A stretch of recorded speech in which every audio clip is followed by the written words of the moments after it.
성경 말씀 보겠습니다. 전도서 2장입니다.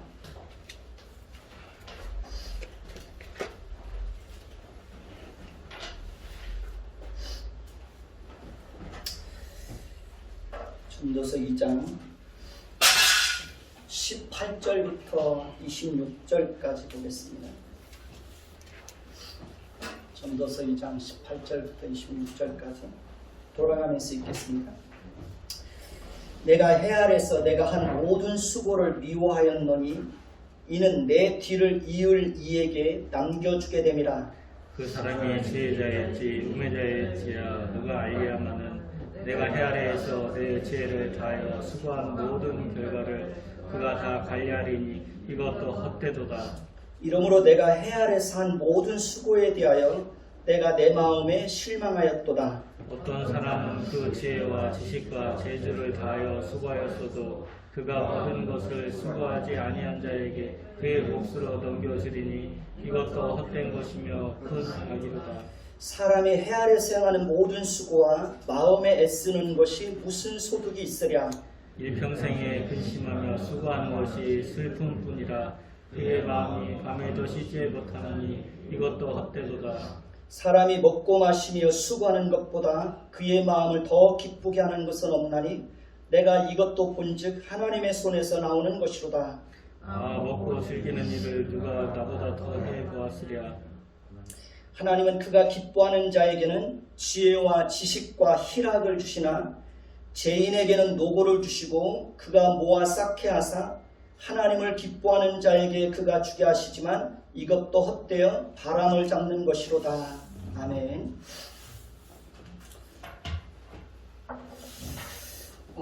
우리는 지난주에 쾌락주의의 끝이 어디인지를 살펴보았습니다. 전도자는 냉정함과 침착함을 유지하면서 자신의 마음과 육신을 즐겁게 하는 것이 무엇인지 어떤 것도 제한을 두지 않고 다 관찰하고 시험해 보았다고 말합니다.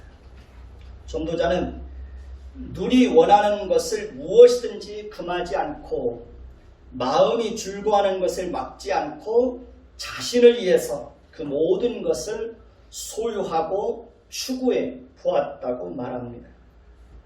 그러나 나중에 돌이켜보니 그것도 다 헛되고 허무하고 무익한 것이더라 라고 말하고 있습니다.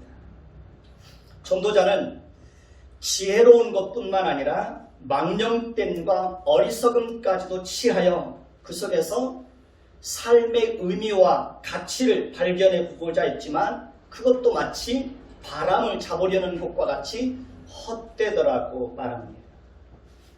전도자는 지혜가 우매보다 더 뛰어나다는 사실을 깨달았다고 말합니다. 전도자는 지혜자와 우매자 사이에는 큰 차이가 있다고 말합니다. 그러나 돌이켜보니 지혜자도 죽고 우매자도 죽고 둘 다 세월이 지나면 다 잊혀지게 되더라 라고 말합니다. 전도자는 그러한 사실이 자신에게 괴롭고 고통스러운 것이라고 절규하고 있습니다. 전도자는 제 아무리 뛰어난 사람이라고 할지라도 죽음의 한계와 세월의 한계를 뛰어넘을 수 없다는 사실을 알려주고 있습니다. 오늘 말씀 18절을 보시면 전도자는 자신이 해 아래서 한 모든 수고를 어떻게 했다고 말합니까? 미워하였다고 말합니다. 이유가 뭡니까? 자신이 한 모든 수고를 자신이 끝까지 지키지 못하고 뒤를 이을 자에게 남겨주게 되더라는 것입니다. 그러니까 자신이 한 모든 수고를 끝까지 지키고 누리며 영원히 살 수 있으면 얼마나 좋겠습니까? 그러나 죽음이라는 한계 앞에서는 자신이 아무리 많은 수고를 하고 어떤 성과를 만들어내고 어떤 업적을 위대한 업적을 이루었다고 해도 죽음이라는 한계 앞에서는 어떻게 해야 됩니까? 다 내려놓아야 합니다. 그러니까 자신이 이루어놓은 모든 것을 다 다음 사람에게 넘겨주어야 합니다. 그러니까 아무리 일을 더 하고 싶어도 자신이 하던 일을 다 내려놓아야 할 때가 있습니다. 이것을 통해서 우리는 일에도 한계가 있다는 사실을 깨닫게 됩니다. 19절을 보십시다. 19절을 보시면 전도자가 왜 자신이 한 모든 수고에 대해서 괴로워하고 고통스러워하는지 그 이유를 좀 더 분명하게 알려주고 있습니다. 전도자의 마음을 괴롭게 하는 것은 자신이 한 모든 수고를 자신의 뒤를 이을 자에게 남겨주게 될 텐데 그것을 이어받을 사람이 지혜자일지 우매자일지 알 수 있어요, 없어요? 알 수 없다는 것입니다. 그러니까 전도자는 자신의 헤아려서 지혜를 다하여 수고한 모든 결과를 뒤를 이을 자가 관리하게 되는 것도 헛되다는 것입니다. 전도자는 죽음 이후에 일어날 일에 대해서 자신이 아무것도 알 수 없다는 그 한계 앞에서 다시 한번 절망하고 있습니다. 다행히 지혜자가 이어받으면 그것을 잘 관리하고 더 발전시키겠지만 우매자가 이어받으면 어떻게 될까요? 그것을 잘 관리도 하지 못할 뿐만 아니라 다 무너뜨리고 말 것입니다. 20절에 보면 전도자는 이러한 사실들로 인하여서 자신이 헤아려서 한 모든 수고에 대해서 마음으로 어떻게 했다고 말합니까? 크게 실망하였다고 말합니다. 그러니까 자신이 평생 이루어 놓은 어떤 일들을 우매자가 이어받아서 그것을 다 무너뜨리고 망하게 하고 허랑방탕하게 살면 그것을 물려준 사람은 얼마나 고통스럽겠습니까? 얼마나 허무하겠습니까? 정말 가슴을 치며 후회하며 눈물을 흘리게 될 것입니다. 제가 속해 있던 노예에서도 그 후임자가 결정되지 않은 상태에서 목사님께서 암으로 돌아가셨습니다. 그리고 나서 노회장이 불법으로 그 교회를 차지하고 자신을 반대하는 사람을 다 내쫓는 것을 보았습니다. 하루아침에 교회가 난장판이 되어서 함께 교회를 이루었던 사람들이 서로 적이 되어서 서로 막 싸우는 모습을 보았습니다. 돌아가신 목사님께서 그러한 사실을 안다면 얼마나 피눈물을 흘리겠습니까? 그렇게 고생해서 교회를 규모 있는 교회로 잘 성장시켜놨는데 엉뚱한 사람이 들어와가지고 교회를 다 막 파헤쳐 놓는 겁니다. 그게 얼마나 괴롭겠어요? 전도자는 그러한 사실에 대해서 탄식하고 있는 것입니다. 21절을 볼까요? 21절을 보면 어떤 사람은 그 지혜와 지식과 재주를 다하여 수고하였어도 그가 얻은 것을 수고하지 아니한 자에게 그의 몫으로 넘겨주리니 이것도 헛된 것이며 무엇이라고요? 큰 악이로다 라고 말합니다. 이것이 바로 인간이 뛰어넘을 수 없는 한계라는 것입니다. 사람이 아무리 지혜와 지식과 재주를 다하여 수고하였어도 그가 얻은 것을 그가 끝까지 지키고 가지고 가지 못한다는 것입니다. 전도자는 그러한 것들이 다 헛되고 큰 악이라고 말합니다. 그러니까 자신이 평생을 통해서 이루어 놓은 것을 그 일에 아무런 수고도 하지 않은 자에게 그의 몫으로 넘겨주어야 한다면 얼마나 괴로울까요? 23절을 보시면 일평생에 근심하며 수고하는 것이 무엇이라고요? 슬픔뿐이라 그의 마음이 밤에도 쉬지 못하니 이것도 헛되더라. 미국의 역사 속에 모든 미국인들의 생활 속에 경종을 울린 사건이 하나 있었습니다. 1923년 어느 날 미국의 시카고에 있는 에드워드 비치 호텔에서 그 당시 미국의 최고의 부자라고 일컬어지던 7사람이 한자리에 모였습니다. 이 7사람의 재산을 합치면 미국 전체의 국고를 능가할 것이라고 신문들은 대대적으로 보도하였다고 합니다. 그런데 어느 신문 기자가 시카고에서 그들이 모였던 1923년 그날로 시작해서 꼭 25년이 지난 후에 부를 자랑하던 그 사람들의 생애가 어떻게 되었는지를 추적해서 발표하게 되었습니다. 그곳에 모였던 첫 번째 사람, 강철회사 사장인 찰스 슈업은 25년이 지난 후에 한 푼도 없는 거지가 되어 죽었습니다. 두 번째 사람, 밀농사로 거부가 되었던 알서 카튼치 역시 사업이 파산되어서 모든 것을 잃어버리고 쓸쓸하고 고독한 가운데 아무도 그의 인종을 지켜보지 못한 채 죽어갔습니다. 세 번째 사람, 뉴욕은행의 총재였던 리차드 위트니는 자기를 둘러싼 여러 가지 상황이 잘못되어서 감옥에서 고독하게 여생을 보내고 있었습니다. 네 번째 사람, 미국의 재무장관까지 지냈던 엘버트 홀은 감옥에서 막 보석으로 풀려나와 집에서 자신의 죽음을 쓸쓸하게 기다리고 있었습니다. 다섯 번째 사람, 웰스프리트의 회장이었던 제이씨 리버모어는 자살로 인생을 마감하였습니다. 여섯 번째 사람, 국제은행의 총재이었던 리온 프레이저 역시 자살로 자기의 삶을 마쳤습니다. 일곱 번째 사람, 부동산 업계의 거부였던 이반 쿠루컬은 자살 미수로 병원에서 치료를 받고 있었습니다. 이 인생의 희극은 미국인들에게 부의 허물을 증명하는 일에 커다란 충격과 교훈을 던져주었습니다. 시편에 보면 부를 자랑하는 자는 반드시 망하게 될 것이라고 말씀하셨습니다. 그 말씀 그대로 부를 자랑하던 자들이 어떻게 되었는지 보여주고 있는 것입니다. 23절을 다시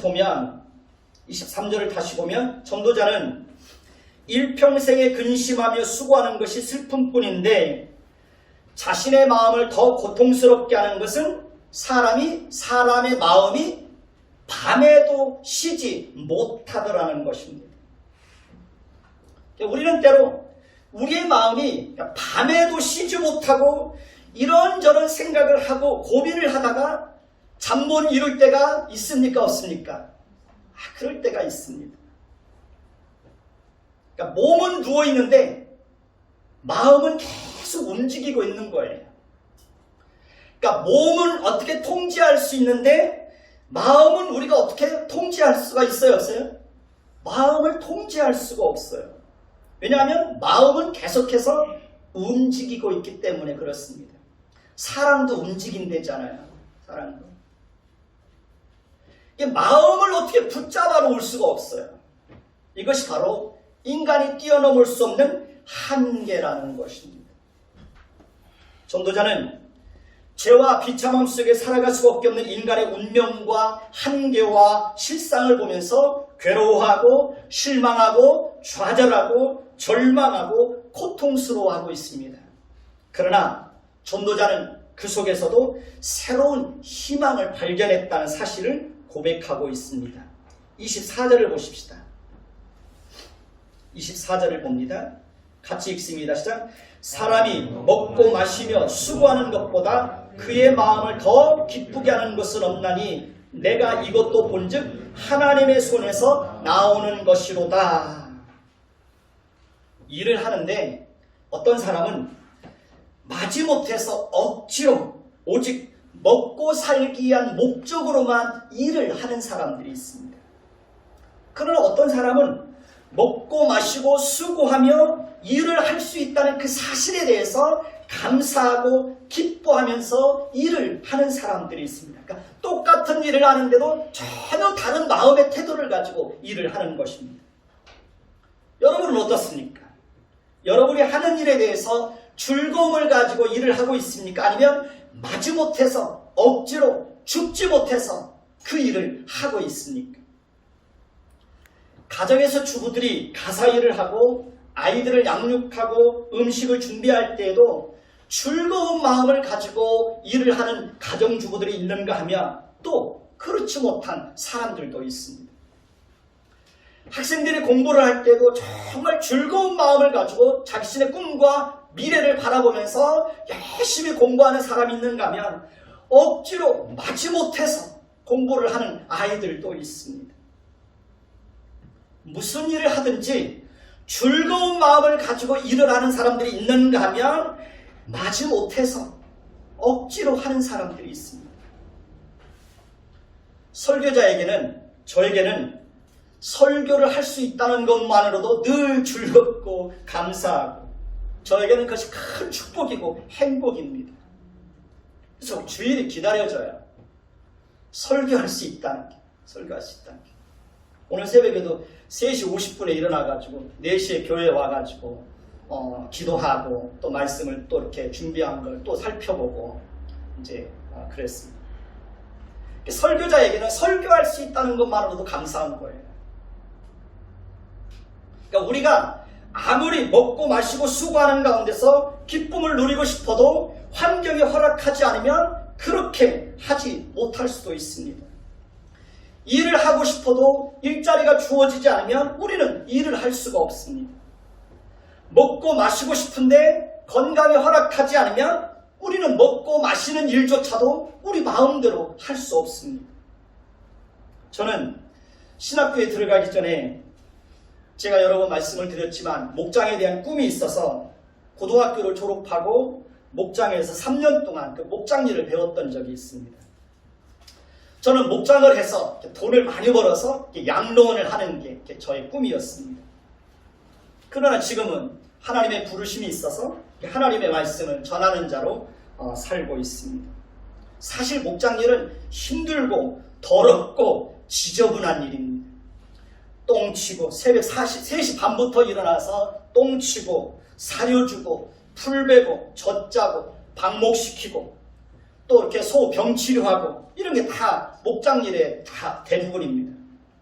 그런데 지금 생각해보면 저는 그때도 똥을 치면서도 늘 찬송을 불렀던 것 같아요.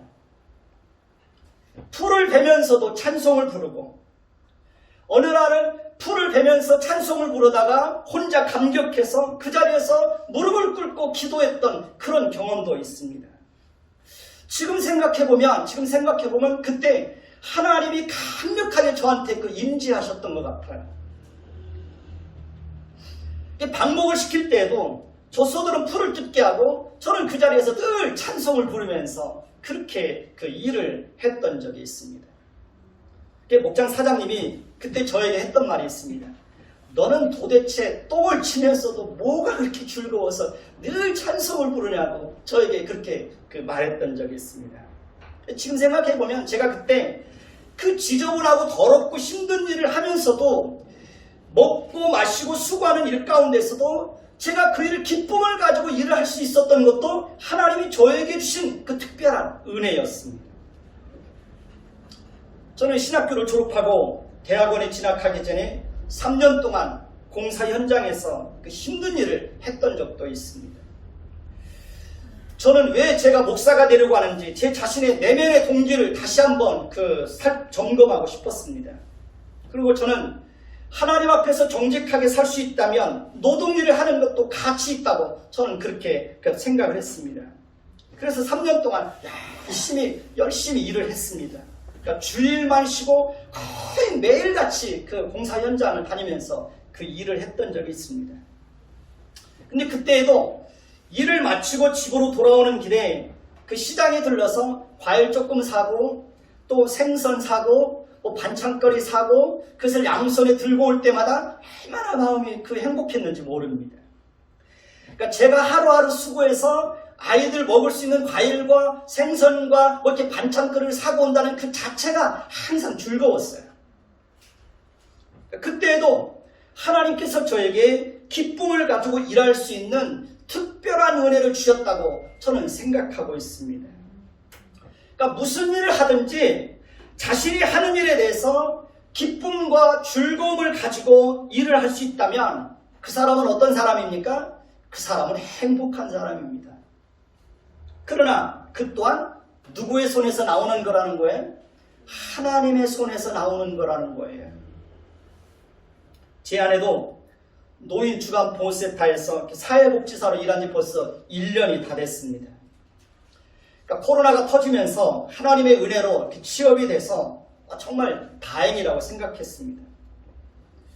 제 아내도 보면 그 일을 할 수 있다는 것에 대해서 늘 즐거움을 가지고 그 일을 하고 있습니다. 제가 어제도 다시 한번 물어봤습니다. 여보, 당신은 하는 일이 즐겁냐고. 즐겁다는 거예요. 자신이 그 일을 정말 자기가 좋아하는 일을 할 수 있다는 게 너무 감사하다는 거예요. 저는 제 아내가 마지못해서 억지로 가서 일을 하는 것이 아니라 그 일을 즐거운 마음을 가지고 일을 하고 있다는 것이 전 너무 감사해요. 그래서 제 아내한테 늘 고마운 생각을 가지고 있습니다. 여러분도 무슨 일을 하든지 기쁜 마음을 가지고 일할 수 있는 그 은혜를 달라고 하나님 앞에 기도하시기를 바랍니다. 여러분이 기쁜 마음을 가지고 일을 하게 되면 함께 일하는 사람들에게 뭐가 전달될까요? 기쁨이 전달되는 거예요. 그렇게 하면 그것이 바로 전도가 되는 거예요. 전도는 말로 하는 것이 아니라 삶으로 하는 겁니다. 우리는 일을 할 수 있다는 것에 대해서 항상 기뻐하고 감사할 수 있어야 하는 것입니다. 25절을 보십시다. 솔로몬은 자신보다 먹고 즐기는 일을 경험해 본 사람이 없다고 단호하게 말합니다. 그렇습니다. 그러니까 지구상에 거하는 사람들 중에 솔로몬처럼 먹고 즐기는 일을 경험해 본 사람이 누가 있겠습니까? 아무도 없습니다. 그러니까 솔로몬은 왕이었기 때문에 자신이 먹고 싶은 진귀한 음식들을 다 먹을 수 있었습니다. 솔로몬은 왕이었기 때문에 자신이 즐기고 싶은 것을 다 즐길 수 있었습니다. 그러니 솔로몬보다 더 먹고 더 즐겨본 사람이 누가 있겠습니까? 26절을 보면 전도자는 같이 보십시다. 26절 같이 읽습니다. 하나님은 그가 기뻐하는 자에게는 지혜와 지식과 희락을 주시나 죄인에게는 노고를 주시고 그가 모아 쌓게 하사 하나님을 기뻐하는 자에게 그가 주게 하시지만 이것도 헛되어 바람을 잡는 것이로다 라고 말하고 있습니다. 하나님은 하나님이 기뻐하는 자에게는 무엇을 주신다고 말합니까? 지혜와 지식과 희락을 주신다고 말씀하고 있습니다. 하나님은 하나님이 기뻐하는 자에게는 하늘로부터 내려오는 참된 지혜를 주어서 인생을 정말 지혜롭게 살게 하십니다. 우리 야고보서 3장 17절, 18절 한번 보십시다. 야고보서 3장 17절, 18절입니다.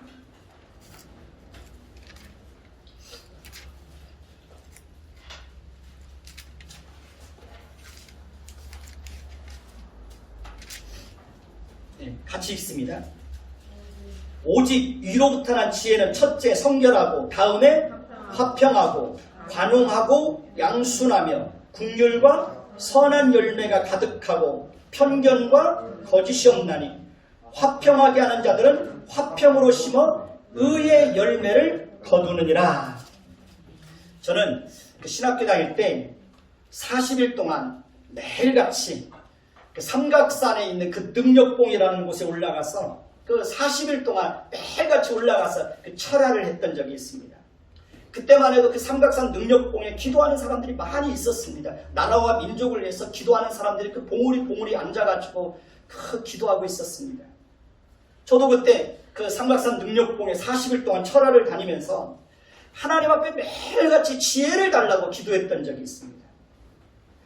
갈매산 기도원에 들어가서 20일 동안 금식하면서 하나님 저에게 지혜를 주십시오. 오직 그 한 가지 기도 제목만 가지고 하나님 나에게 지혜를 달라고 그렇게 기도했던 적이 있습니다.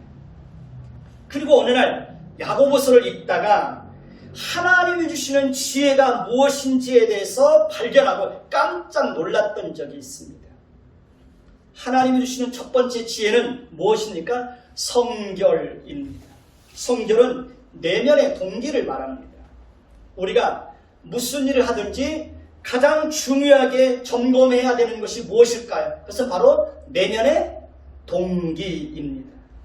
저는 무슨 일을 하든지 끊임없이 제 자신 속에 있는 그 내면의 동기를 끊임없이 살핍니다. 그러니까 내면의 동기가 바르지 않으면 언젠가는 반드시 그 내면의 동기를, 감추어져 있던 그 내면의 동기를 드러낼 때가 있어요.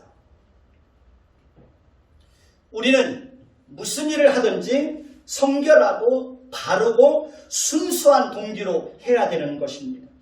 하나님은 외모를 보시는 분이 아니고 마음의 중심을 보신다고 그랬습니다. 그러니까 무슨 일을 하느냐 하는 것보다 더 중요한 것이 무엇일까요? 어떤 마음의 동기로 그 일을 하려고 하느냐, 그게 더 중요한 거예요. 그러나 많은 사람들은 내면의 동기를 살피지 않아요. 겉으로 포장된 모습은 하나님의 영광을 이해한다고 하는데, 사실은 그 내면 속에 감춰져 있는 그 동기들을 보면 자신의 영광, 자신의 자랑, 자신의 의, 자신의 욕심, 자신의 만족, 자신의 성공, 그것을 이해하는 것으로 가득 차 있는 경우들을 얼마든지 볼 수 있습니다. 겉으로 드러내는 것은 하나님의 뜻인데 내면 속에는 자신의 욕심이에요. 겉으로 보기에는 하나님의 일을 한다고 하는데 내면 속에는 아니에요.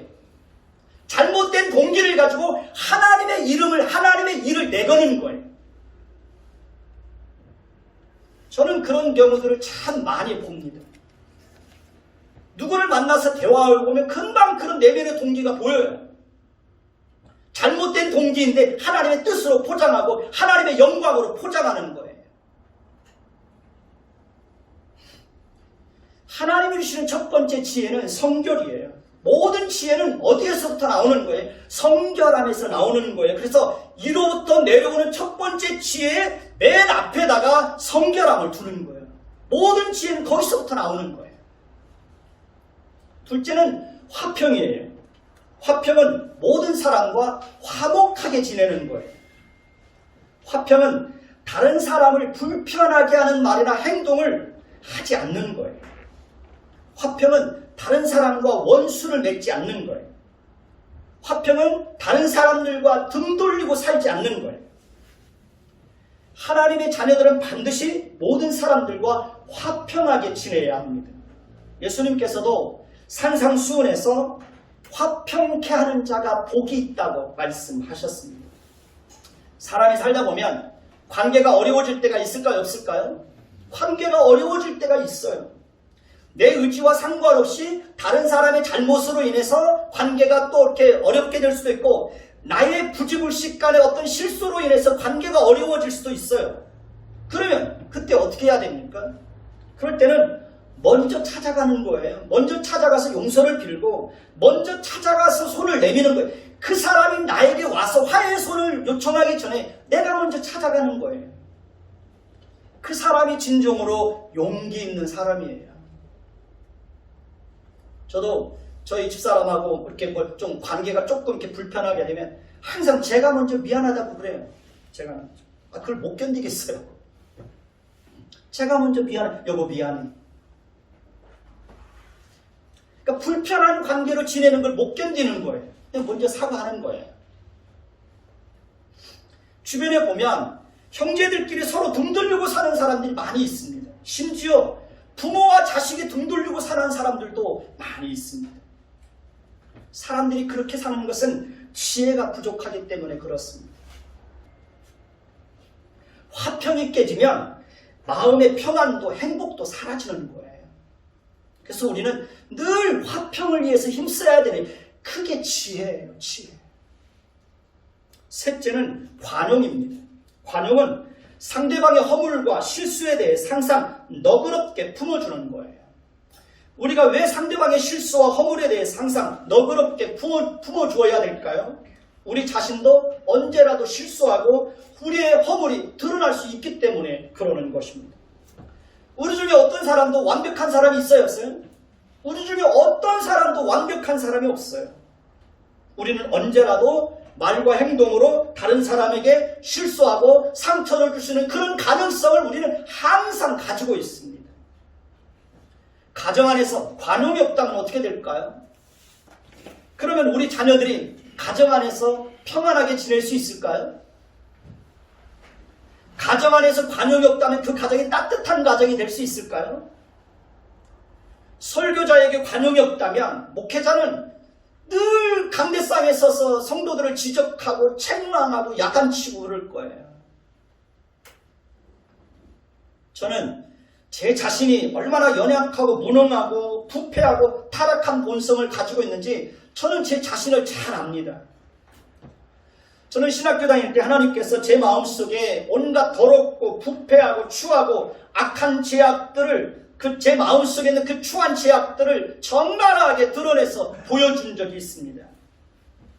그리고 제 안에 있는 부패하고 타락한 본성을 보며 밤거리를 헤매며 방황했던 적이 있습니다. 그래서 저는 제 자신이 어떤 자인지를 잘 알아요. 그리고 제 자신이 어떤 자리에서 예수 그리스도의 은혜로 구원을 받은 자인지 저는 너무 잘 알아요.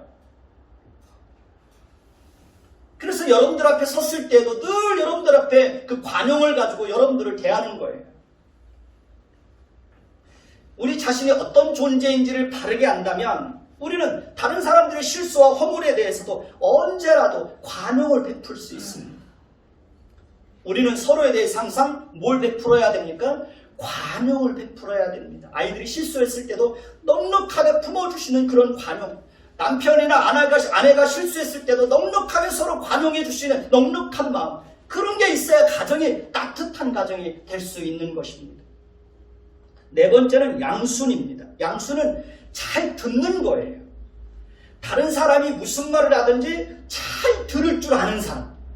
그 사람이 지혜로운 사람이에요.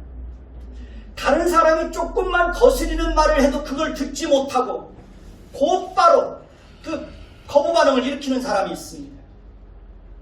그건 지혜가 없어서 그러는 거예요. 남편이 아내에게 무슨 말을 할 때 잘 들어주고 아내가 남편에게 무슨 말을 할 때 좀 귀담아 들어주고 좀 거스리는 말을 해도 들을 줄 아는 사람. 그 사람이 지혜로운 사람이에요. 이렇게 다른 사람이 어떤 말을 했을 때 그것을 잘 귀담아 들을 줄 아는 사람은 다른 사람과 다툼을 일으키지 않아요. 왜냐하면 웬만하면 웃고 넘길 수 있는 마음에 뭐가 있어요? 마음에 여유가 있어요. 그래서 잘 들어요. 다섯 번째는 긍휼입니다.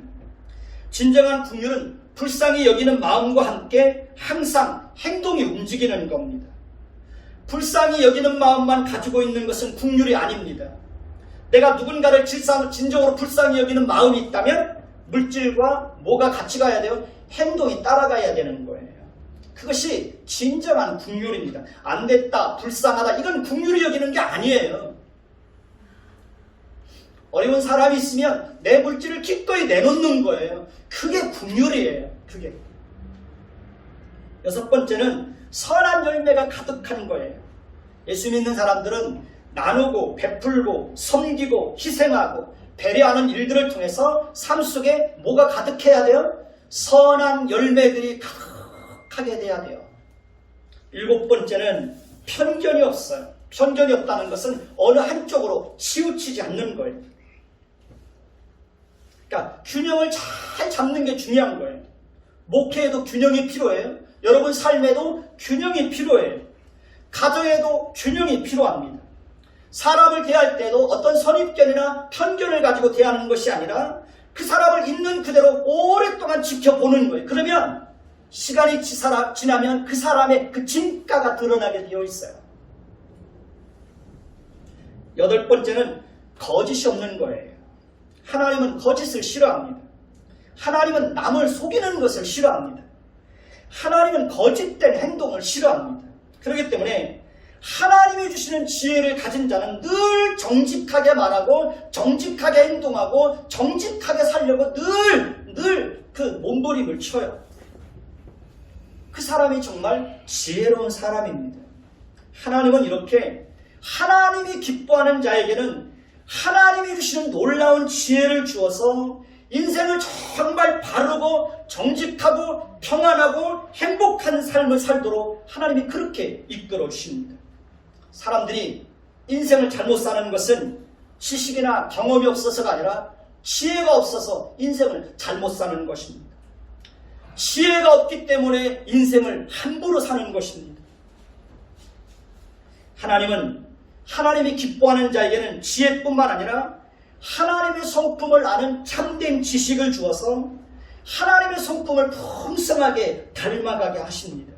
우리가 하나님의 사랑, 하나님의 그 오래 참으심, 하나님의 신실하심, 하나님의 긍휼하심, 하나님의 자비, 하나님의 거룩하심, 하나님의 공의로우심, 하나님의 그 지혜로우심, 그 하나님의 성품을 안다면 우리도 하나님의 성품을 풍성하게 닮아서 우리가 만나는 모든 사람들에게 하나님의 성품을 풍성하게 드러내게 될 것입니다. 우리가 살면서 하나님의 성품을 풍성하게 드러내면서 살 수 있다면 우리는 정말 가치 있고 의미 있고 하나님의 영광을 풍성하게 드러내는 그런 삶을 살 수 있게 되는 것입니다. 가정에서도 서로가 서로를 대할 때 하나님의 성품으로 대할 수 있다면 우리는 얼마든지 행복한 가정을 이룰 수 있습니다. 세상 사람들이 감히 이루지 못하는, 세상 사람들이 감히 꿈꾸지 못하는 그런 가정을 이루어 갈 수 있는 것입니다. 하나님의 성품을 모르기 때문에 서로를 대할 때 상처를 주고 아픔을 주고 고통을 주는 것입니다. 함께 사는 사람들에게 왜 고통을 줍니까?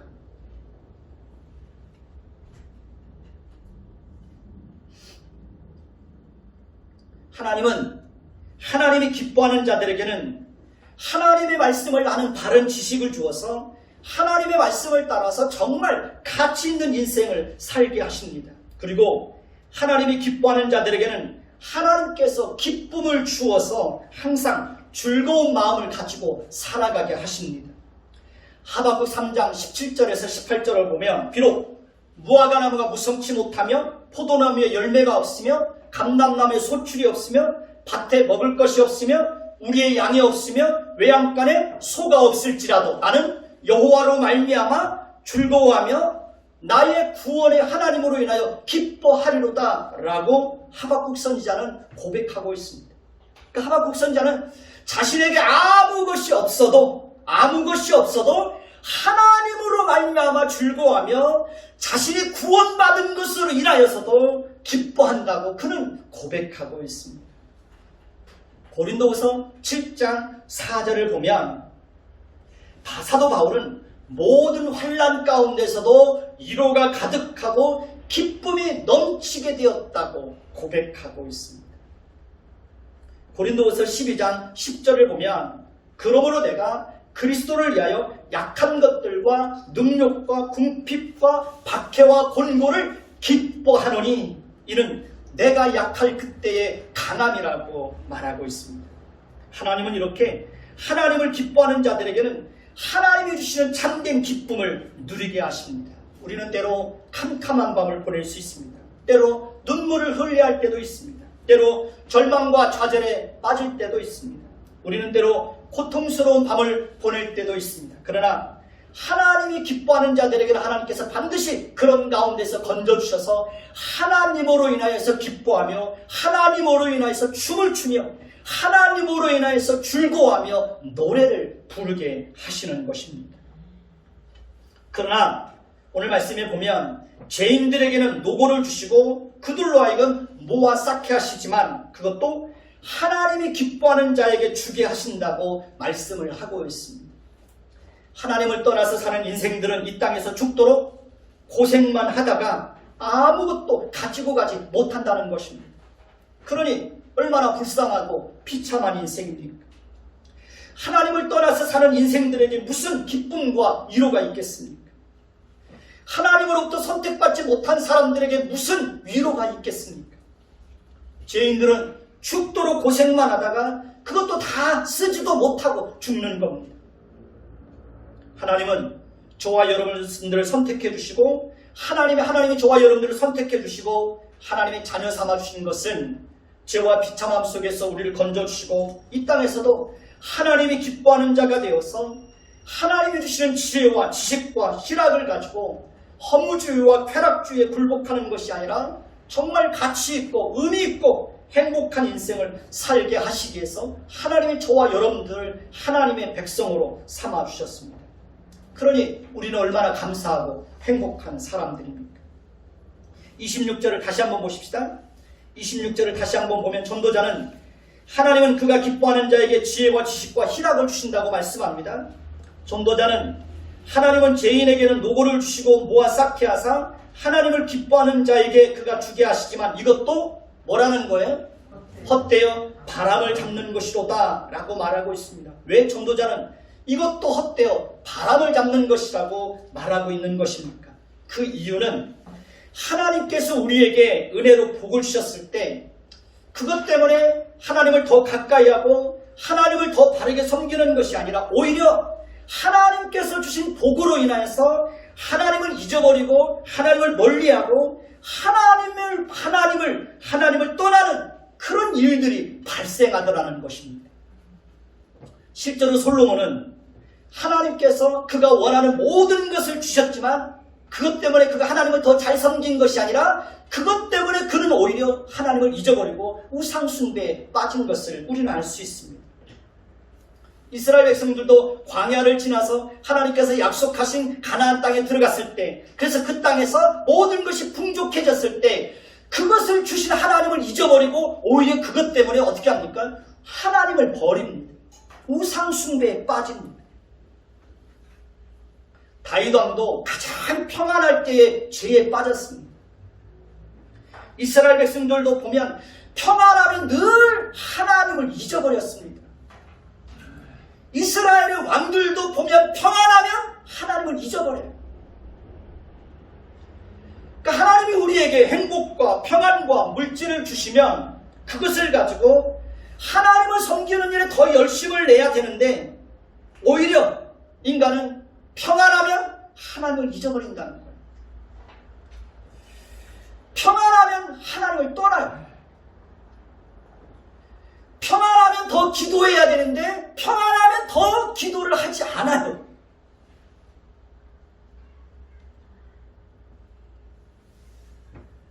행복하면 하나님께 더 감사하고 하나님을 더 사랑하고 하나님을 더 열심을 가지고 하나님을 섬겨야 되는데 오히려 하나님을 잊어버려요. 형식적인 신앙인으로 전락하게 돼요. 그렇기 때문에 솔로몬은 그 또한 그것도 헛된 것이고 바람을 잡는 것과 같다고 탄식하고 있는 것입니다. 가난과 궁핍과 여러 가지 어려움 때문에 항상 하나님을 의지하며 살 수 있다면 그 또한 하나님께서 우리에게 주시는 특별한 은혜라는 사실을 우리는 기억해야 됩니다.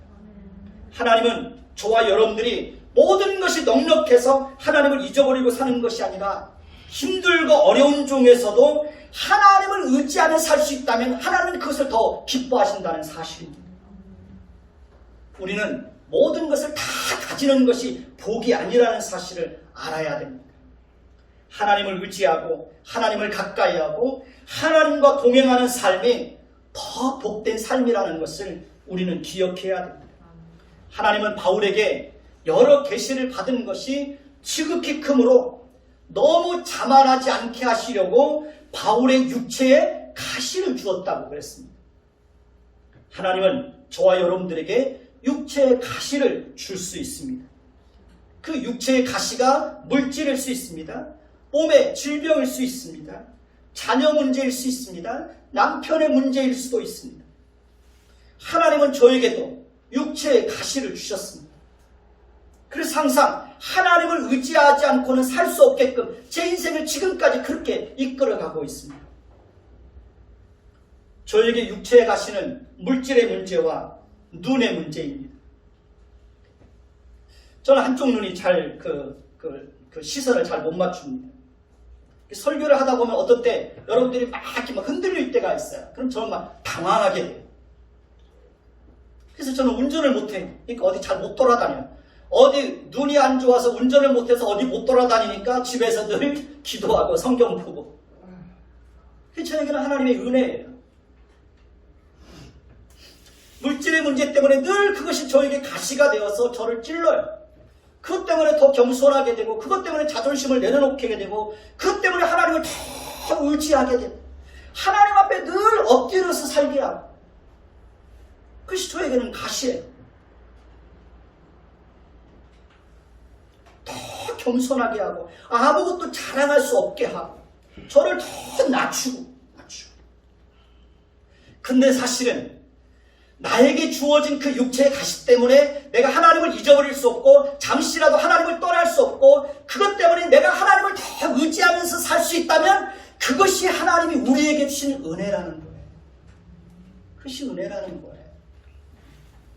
너무 많은 것을 가져서 너무 잘 살고 너무 평안해서 하나님을 잊어버리고 하나님을 떠나면 그것은 복이 아니라는 거예요. 사랑하는 성도 여러분, 하나님은 하나님이 기뻐하는 자에게는 지혜와 지식과 희락을 주신다고 했습니다. 여러분들은 하나님이 기뻐하는 자들입니다. 왜? 하나님의 자녀들이잖아요. 하나님이 저에게 하나님의 지혜를 주시고 하나님의 성품을 아는 지식을 주시고 늘 육체의 가시로 인해서 늘 하나님 앞에서 겸손하게 하나님 앞에 엎드려 살아가지만 제 마음속에는 누구도 뺏어갈 수 없는 마음의 평안이 있어요. 마음의 평안이 있어요. 흔들리지 않는 마음의 평안이 있어요. 그래서 여러분들을 대할 때마다 제가 늘 웃으면서 대할 수 있는 거예요. 제가 언제 여러분들 앞에서 막 힘든 모습들 보여준 적이 있나요? 제 마음속에는 뺏어갈 수 없는 평안이 있어요. 기쁨이 있어요.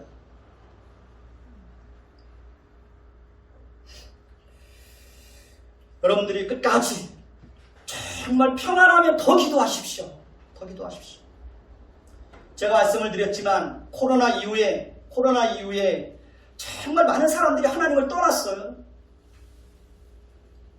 집에서 교회까지 오다 보면 여러 교회들이 있어요. 근데 새벽 기도, 새벽의 시간에 불이 꺼져 있는 교회들이 여러 교회들이 있어요.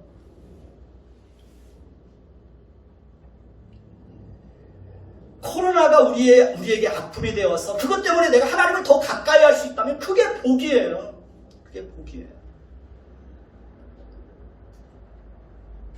여러분의 마음이 어디에 있는지 다시 한번 점검해 보시고 그 마음을 다시 한번 좀 하나님께로 돌려놓는, 그래서 하나님이 기뻐하는 자가 되어서 하나님이 여러분들에게 더 하나님의 지혜와 하나님의 성품과 하나님의 말씀을 아는 지식과 세상이 줄 수 없는 그런 기쁨을 가지고 이 땅에서 정말 세상 사람들 앞에서도 다른 그런 삶을 살 수 있게 되기를 예수님의 이름으로 축원해 드리겠습니다. 하나님 감사합니다. 우리는 하나님을 떠나서 허무주의와 쾌락주의에 빠져서 그렇게 살아갈 수밖에 없는 그런 인생들입니다. 그러나 하나님은 우리 인생을 그렇게 살지 않게 하시려고 세상 속에서 우리를 불러내시고 하나님의 백성 삼아 주셨습니다. 하나님은 하나님이 기뻐하는 자에게는 지혜와 지식과 희락을 주신다고 말씀하셨습니다. 하나님, 사랑하는 주의 백성들에게 위로부터 내려오는 그 참된 지혜, 하나님의 성품을 아는 바른 지식, 말씀을 아는 바른 지식을 주시고 세상이 줄 수 없는 그런 평안과 세상이 줄 수 없는 평안을 가지고 이 땅에서 하나님이 기뻐하는 인생 살아갈 수 있도록 주여 복을 허락하여 주옵소서. 먹고 마시며 수고하는 가운데 기쁨으로 낙을 누리게 하는 것은 하나님이라고 말씀하셨습니다. 하나님, 주의 백성들이 무슨 일을 하든지 먹고 마시고 수고하며 일할 수 있다는 것이 얼마나 감사하고 얼마나 복된 것인지 기쁨을 가지고 하나님의 일을 하며 기쁨을 가지고 하나님의 영광을 드러낼 수 있는 우리의 삶이 되어지게 하옵소서. 예수 그리스도의 이름으로 감사하며 기도드립니다. 아멘.